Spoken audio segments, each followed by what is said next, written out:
नाज़रीन इकराम अस्सलामु अलैकुम वरहमतुल्लाहि वबरकातुहू। लकल हम्दु या अल्लाह वस्सलातु वस्सलामु अलैका या रसूल अल्लाह। शाबानुल मुअज़्ज़म का महीना चल रहा है जो बड़ा बरकत वाला महीना है। एक मिसाल से अगर आप समझना चाहें तो इसको आप यूँ समझ सकते हैं, उलमा ने बयान फरमाया रजब बीज बोने का महीना है, उसमें नेकियों के बीज बोए जाएं।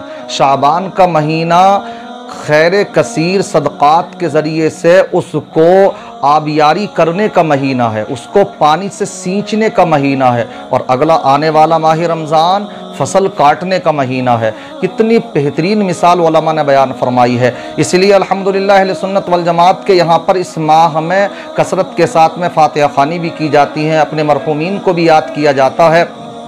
ख़ास करके 13, 14, 15 शाबान को फातिहा ख़वानी का बड़े अच्छे अंदाज में एहतमाम किया जाता है, जो बिलाशुबा जायज़ है। मगर हाँ, इसमें एक थोड़ी सी जहालत की बात जो हमारे मुआशरे में है वो ये है कि इसको तीनों दिनों को अरफे के दिन बोला जाता।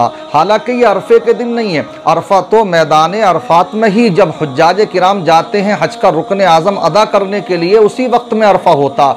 इसलिए पहले दिन 13 तारीख को जब फातिहा लगाई जाती है तो कहा जाता कि जिनका इंतकाल इस साल हुआ है ये उनके नाम की फातिहा है। 14 को जिनका 1-2 साल पहले इंतकाल हुआ ये उनकी फातिहा है। और 15 तारीख को फिर तमाम मरहूमीन के नाम से फातिहा की जाती हैं। फातिहा बिलाशुबा जायज़ है, लगाइए आप, इस अंदाज में भी लगाइए, लेकिन इनको आप अरफे का नाम मत दीजिए। प्यारे आका सल्लल्लाहु ताला अलैहि वसल्लम ने इसकी बहुत ज़्यादा तारीफ़ भी बयान फरमाई है। इस महीने की बरकत वाला महीना है, हमें चाहिए इसमें ज़्यादा से ज़्यादा क़याम भी करें, रोज़ों का एहतमाम करें।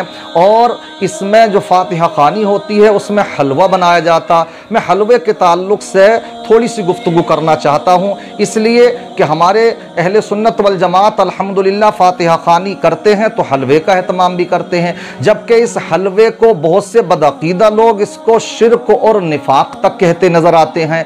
मैं ये बतलाना चाहता हूँ कि ये शिरक और निफाक इसमें कुछ नहीं है, इसलिए कि हलवा जो तैयार किया जाता है, आखिर आप उस पर गौर फ़िक्र करें तो किस चीज़ से तैयार किया जाता। उसमें सूजी पड़ती है जो पाक है, साफ़ सुथरी है, तय्यब व ताहिर है। ऐसे ही उसके अंदर शक्कर, चीनी वगैरह डाली जाती है, वो भी तय्यब व ताहिर है। ऐसे ही उसमें ड्राई फ्रूट, मेवाजात डाले जाते हैं, वो भी सब तय्यब व ताहिर पाक हैं। पानी का इस्तेमाल किया जाता। आखिर ये बताइए कि इसमें कहाँ आकर के शिरक घुस गया, कहाँ आकर के निफाक घुस गया। इसलिए वो अक्ल को अपने चरने के लिए न भेजें, बल्कि अक्ल से काम लें, होश के नाखून लें और यकीनी तौर पर यह समझें कि अल्लाह और उसके रसूल सल्लल्लाहु ताला अलैहि वसल्लम ने जिस चीज़ को नाजायज़ नहीं कहा, खुदारा उसको शिर्क और कुफ्र तो मत कहिए। कुरान तो फरमाता या अय्युहल्लज़ीना आमनू ला तुहर्रिमू तय्यिबाति मा अहल्लल्लाहु लकुम। ए ईमान वालो, तुम उन पाकीज़ा चीज़ों को हराम करार ना दो जिनको अल्लाह ने हलाल करार दिया है।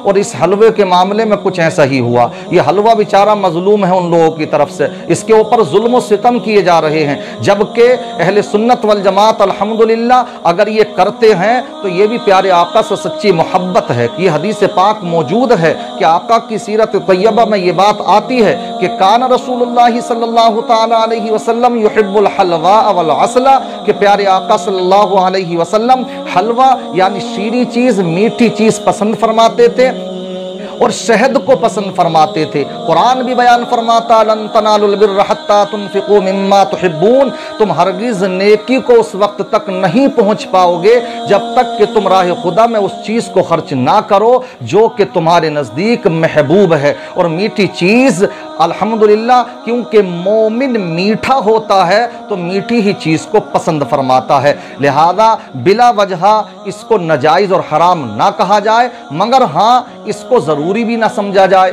कि साफ सिर्फ और सिर्फ फातिहा हलवे ही पर होगी, बल्कि खाने पीने की जो भी चीज़ें हैं हर चीज़ पर फातिहा जायज़ है। हमने इससे पहले कई वीडियोज़ में इस चीज़ को जिक्र करा। हमसे बहुत से हमारे अहबाब ने इस बात को पूछा कि मछली और अंडे पर फातिहा हो जाती है, तो हमने उसका एक ज़ाब्ता, एक कानून यही बयान फरमाया था जो उलमाए किराम ने बयान फरमाया कि कायदा याद रखें, हर वो चीज़ जिसका खाना पीना जायज़ उस पर फातिहा भी जायज़। और हम अंडे भी खाते हैं अल्हम्दुलिल्लाह, मछलियाँ भी खाते हैं और ये जायज़ भी हैं। बल्कि मछली के ताल्लुक़ से तो यहाँ तक आता है कि मछली अगर पानी में खुद से मर कर के ऊपर ना तैरी हो तो वो जायज़ है, समझ रहे हैं, क्योंकि वो हराम होती है। उसके अलावा तो मछली जायज़ है, उसको आप ज़िबह कर लें तो उसके बाद उसका खाना जायज़। बहरहाल मछली खाई जाती है, अंडे खाए जाते हैं, तो उन पर फातिहा भी जायज़ है। प्यारे आका सल्लल्लाहु ताला अलैहि वसल्लम को ये चीज़ महबूब थी। हमें भी चाहिए कि इन महबूब चीज़ों से हम भी मोहब्बत करें और उनको पसंद फरमाएँ। और अहले सुन्नत वल जमात इसीलिए अल्हम्दुलिल्लाह हलवे वगैरह का एहतमाम भी करते हैं। लिहाजा ये शिरक और नाजायज़ नहीं है, बल्कि इस पर फातिहा लगाना ये तो कार सवाब मोजिब खैर है।